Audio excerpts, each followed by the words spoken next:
New York is a shopping city, and that means every different neighborhood has a different sort of style of clothing and shopping and retail stores that are available. So it's really a question of what you're looking for. Midtown is sort of famous for the big department stores, those iconic New York stores like Barneys and Saks and Bergdorfs. They also have a lot of the flagship stores for the big brands, like the Chanels and the Louis Vuittons. That's what you're gonna find in Midtown. Soho is another great option where you can sort of get the high-end brands, a little bit of mix of contemporary.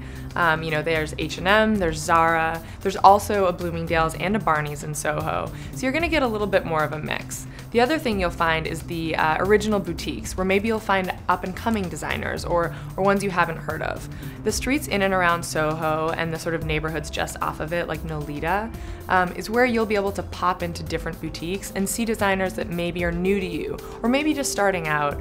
And it's a great way to sort of get a sense of what's out there that isn't already in the magazines or isn't already in the advertising you see every day. It's a great way to explore.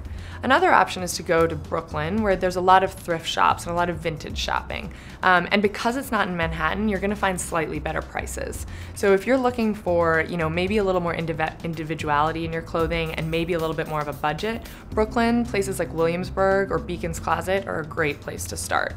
And if you love sort of the convenience of shopping, I think the one thing I miss about not living in New York is that you don't get the malls. You don't get to go to a store and then go to the next one and the next one. And I think that if that's what you're looking for and you want to do the one-stop shop, you could try Queens and going to Rego Park. There's a great mall there.